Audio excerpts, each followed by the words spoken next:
कहाँ गई वो? यही तो छोड़ा था, अवश्य ही बाहर चली गई होंगी।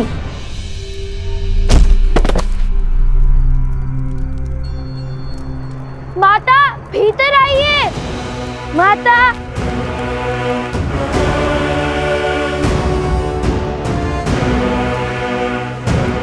बताओगी भी, ऐसा क्या करके आई हो शूर्पणखा? मैं लव और कुश को गुफा में बंद करके आई हूँ भैया।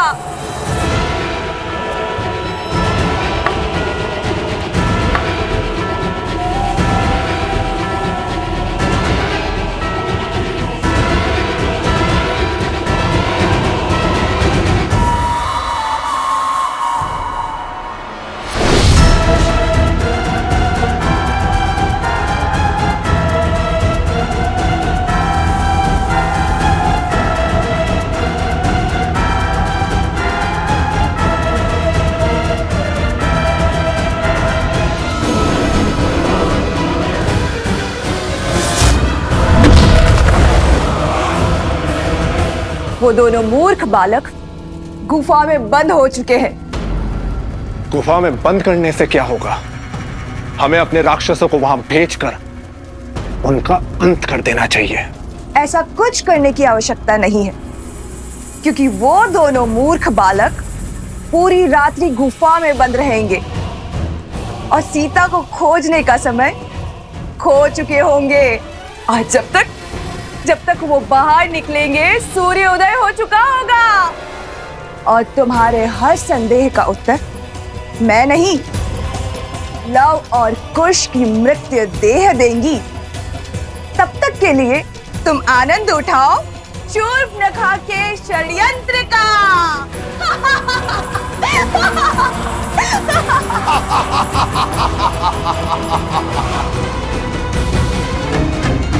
ये क्या हो गया? हुआ नहीं है, किया है। वो कोई साध्वी नहीं थी, मायावी थी। मुझे पहले ही समझ जाना चाहिए था। शीघ्र ही दिन हो जाएगा भैया, हम जीवन के इतने बड़े लक्ष्य से चूक जाएंगे। अब श्री राम को, संसार को, अपने आप को क्या मुख दिखाएंगे कि माता सीता से भी मिल ना सके।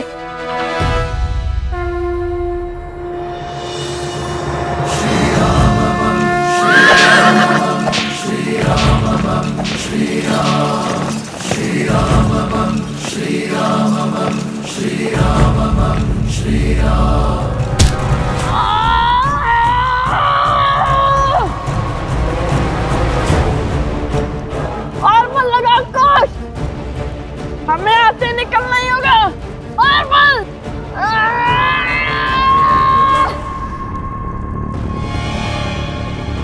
ये बटर तो हिलने का नाम ही नहीं ले रहा भैया।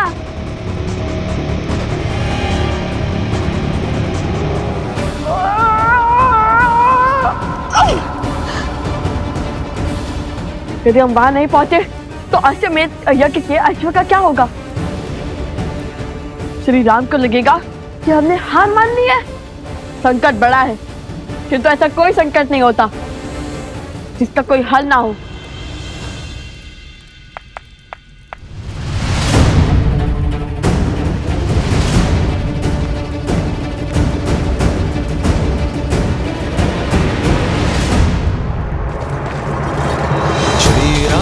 चंद्र कृपालु भजु मन हरण भव भय दारुणम पटपीत मानहु दड़ित रुचि सुचि नौमि जनक सुतावरम।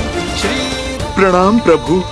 श्री राम राम राम श्री राम। लवकुश कहाँ है? लगता है उन्होंने अपनी माता को सत्य बता दिया है और उनकी माता ने उन्हें समझा दिया है। ईश्वर करे यही हुआ हो प्रभु। आर्य सुमंत, अश्वमेध यज्ञ के अश्व पे अपना अधिकार कीजिए और मेरे हनुमान को बंधन मुक्त कीजिए। अब अश्वमेध यज्ञ पूर्ण करने की दिशा में आगे बढ़ते हैं। रुकिए।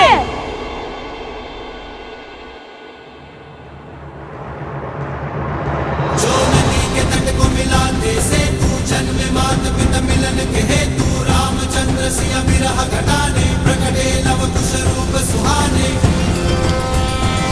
जो नदी के तट को मिलाते से तू जन्मे मात पिता मिलन के हेतु रामचंद्र सिया विरह घटाने प्रकटे लव कुश रूप सुहाने।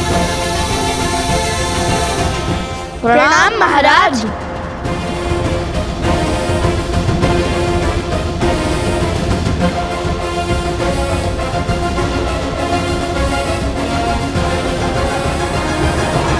प्रणाम करके दंड से नहीं बच पाओगे तुम दोनों। बहुत विलंब कर दिया आने में तुम दोनों ने। ये विचार कर रहे थे कि युद्ध में जाए या नहीं।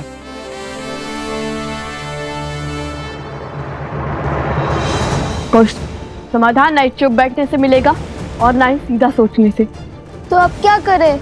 समस्या टेढ़ी है तो उसका समाधान सीधा नहीं हो सकता। कुछ हमें कुछ ऐसा सोचना होगा जैसे जैसे हम सदा से यही रहते हो।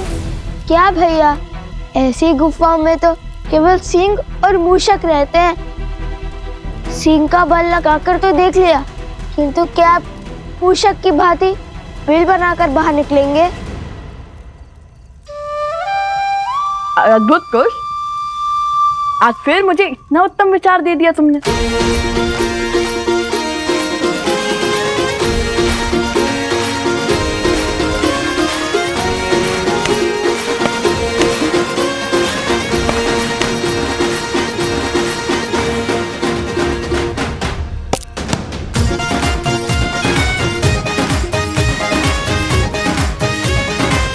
अरे भैया, भूमि के नीचे खोदने से तो 3-4 अश्वमेध यज्ञ संपूर्ण होने के बाद ही बाहर निकलेंगे। बाकी सब दीवारें परसों से यहाँ हैं, किंतु ये दीवार नहीं है। यदि हम इसके नीचे मिट्टी खोदेंगे तो ये ऊपर के पत्थर नीचे गिर जाएंगे, तो ये और नीचे जाएगा, जिसके कारण ये ऊपर के पत्थर नीचे आ जाएंगे।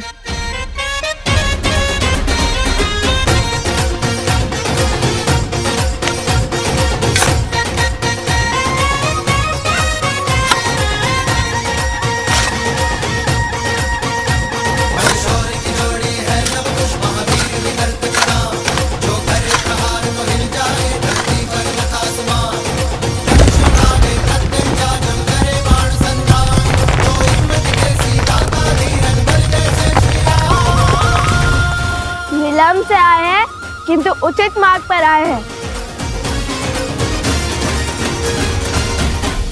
सूर्य प्रातःकाल मेघों से गिरा हो तो उदय होने में समय लग सकता है। इसका अर्थ ये नहीं है कि उसने रात्रि से हार मान ली। अब किस माया में उलझाने आए हो? लड़ना है तो सामने से लड़ो। अरे लड़ना ही तो नहीं चाहते, इसलिए इस समस्या का समाधान ढूंढने गए थे। इस समस्या का एक ही समाधान है, तुम अपनी हट और अश्वमेध यज्ञ का अश्व दोनों छोड़ दो। नहीं श्री राम, इस समस्या का समाधान है देवी सीता।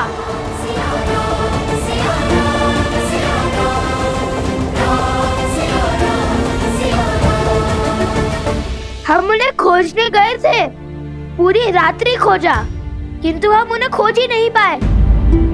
यदि वो मिल जाती तो ये संकट भी हल हो जाता। झूठ! महाराज, मुझे पूर्ण विश्वास है कि इन दोनों ने ही पूरी रात्रि अपनी माया का प्रयोग कर हमारे शिविर पर आक्रमण किया है।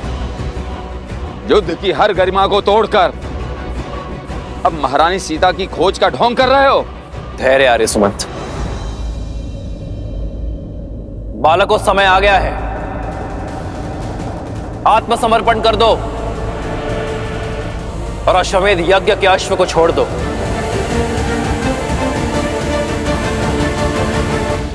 आर्य सुमंत, अश्व को लेकर चलिए। जी महाराज। गुरुदेव